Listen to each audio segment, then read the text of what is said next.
So you guys, welcome to the show. I have an episode here for you guys to take a look at. I don't know if you guys have ever seen the YouTube channel by the name of Area 52. This channel will be linked down below. Go check him out. But he is interviewing a guy by the name of Jesse Michaels. And Jesse Michaels talks about his encounters that he had with the UFOs. You guys might find this interesting. Hope you enjoy. You had multiple experiences. You've been open with them, but I kind of want to catalog them here for, someone who doesn't have to watch, all the little pieces and fit them together. Let's talk about the things that you've seen. Yeah. So I think I've seen a decent number of UFOs, honestly, and it might be something where because I'm interested in the topic, like I'm, more aware or something. I don't know. It's sort of hard to explain. But the three that I think are probably the most noteworthy on your podcast, number one was I had just moved to Laurel Canyon. And so Laurel Canyon's actually kind of a trippy place unto itself. I don't know if you're familiar with the history, but it has an amazing music history. So, the Mamas and the Papas were there. Jimi Hendrix, I think, lived there. Crosby, Stills, Nash, the who's who of like 60s, 70s era, classic rock. And it just has that vibe of like the muses are around or something. And all these kind of bohemian, like interesting architecture, and it's great. I love it. And I had just moved there and the pandemic had just hit. And there was something very trippy about the pandemic as well, where like you're at home and, you all of a sudden you find yourself with like not that, or at least I did. I found myself with not as, more time on my hands, not as much to do. And you start to think about like more interesting ontological questions. And so I was with a woman who I was kind of starting to see at the time, and she actually lived in Laurel Canyon as well. And we were going on a walk, and this was like, I don't know, like an hour into the walk or something. Aliens come up, and she was like, do you believe in aliens? And I was like, yeah, actually, I'm kind of into aliens. Like that's like an interest of mine at the time. It was a pretty serious interest of mine, but not as deep as I'd say now. Okay, previous to any YouTube. Yeah. Okay. Previous to any YouTube. So I was investing out of Peter Thiel's family office. That was my job, and I had a serious interest in the UFO thing, but like, yeah, I never thought it would like turn into like me like interviewing a ton of people about it or anything like that. And we're walking, and I'm like, yeah, I'm kind of into aliens. And then I say, half jokingly, I go, I'd love to meet an alien. And then she goes, it'll happen when you stop looking for it. And as she says that, we're walking by a guy who has a metal detector. And this is like sunset in Laurel Canyon, and he's like looking for something. So it's like this bizarre externalization of our conversations, happening in reality. Like it doesn't make any sense. And this could be survivorship bias of like me remembering that because that's what we said at the time. I don't know, but it notably weird, right?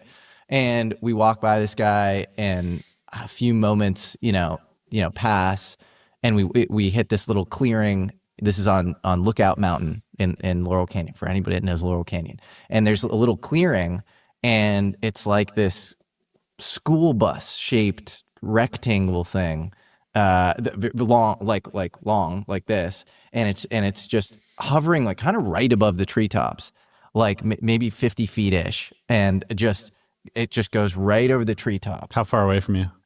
Like 50 feet ish or 60 feet or something, like not that high at all. Any notable features on this craft? So like, I'm afraid that like I'll botch the description of it. Try. Like, I want to say like it looked like a flying car. That's how weird it was. Shape of a car? Shape, well, more like a school bus because it was so long. It was rectangular. It was rectangular. It wasn't like tapered at the ends? It was not tapered at the ends, no. Honestly, it was so weird because it didn't look at all like what a flying saucer would, or like, anything that I'd ever. You saw it from underneath then? Yes. Was the underside a different color than the sides of it? No, it all kind of like this metallic gray, and it did look like there were like components underneath it. But they didn't, to me, it wasn't clear like what purpose you they weren't looking served. at a muffler or an exhaust or anything like that. No. And it was like there was some sound, but it almost felt like a humming thing. Like it didn't seem like this like definitely not worthy of like the exhaust necessary in a chemical combustion context to like keep that amount of mass in the sky. And then she said, so that it like floats over the treetop, and we're both just like, what the fuck is that? And I actually DM'd her on Instagram and sent her a video, because I'll play this for you after the show, or maybe you can. Wait, is that it? To be clear, this is not what Jesse saw, but it is the closest thing he has seen which relates to this, to his recollection of this sighting. So what is that? Can even play it. Yeah, we'll put it in. Because it was like the closest thing to what I had seen. Okay. And I don't know if this video is fake or real or what it is, but and she responded being like, yeah, that looks exactly like what we saw. Cool. So, but yeah. And then she said, kept going, and then it vertically descended, some ways off, and I didn't see that into the treetops. Into the treetops. So into the forest. Was this like a wooded area? Yeah, Lower Canyon is extremely wooded, and so into no the trees. Houses or businesses or anything. No, like that's that. a weird thing. It's like very residential. There are houses, so I don't know what that means as far as where it landed or broad daylight. No, it was night. It was late night. Yeah, it was late. It was sunset-ish, like a little after sunset. Yeah. Okay, so you clearly it was dark see, though. Yeah. Doing holotropic breath work, because I'd been into it at the time, and I think it's a really cool. Yeah, I don't know if you're familiar with. So I know John Mack, was teaching that to a lot of the abductees as well, to get them to try and calm down during these abductions so that they could recall and. Yeah, exactly. And it's an amazing technique. It was developed by Stanislav Grof, who's this Hungarian, psychiatrist, I think. And it involves like hyperoxygenation, so just like breathing a lot and rapidly, like almost like intentional hyperventilation or something.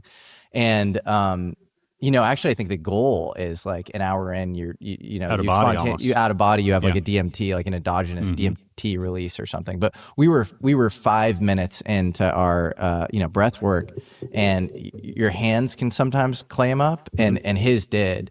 And so we had to stop for a second. And as soon as we stopped, we look up and we see two silvery orbs. And one's hovering above him, one's hovering above me. And they're both sort of like bobbing.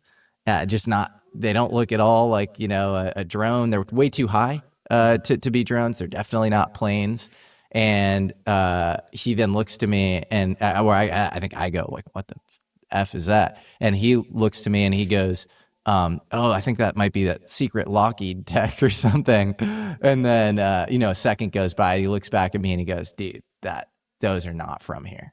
And especially I think with the holotropic thing, and, I think again, a debunker would say, you're a little lightheaded. Sure. Yeah. Don't trust your eyes, especially if you're in an altered state, and maybe it didn't take an hour for you guys to get into an altered state. It took 5 minutes or whatever. But, I would say, like that stuff probably widens the doors of your perception, and maybe you are seeing a thing that exists in fundamental reality. But actually, Rick Strassman, he wrote DMT, so the spirit molecule. He talks about DMT as psionics. It's like night vision. It's like another sensor CE5 modality. And I'm not saying, who knows if DMT was released? It probably was not. All right, guys, that's it for that one there. I hope you guys enjoyed the video. I found this quite difficult to follow, but it was still kind of interesting to see his perspective on his personal encounters. So I thought it was kind of interesting. Quite interesting, actually. I hope you guys really enjoyed the show. Guys, like I said in the beginning of the episode, all this stuff is going to be linked down below. Go check out his channel, give him a follow, support him. He makes great content. And you guys, I'll see you in the next one. Like, subscribe, share with your friends. Peace out, guys.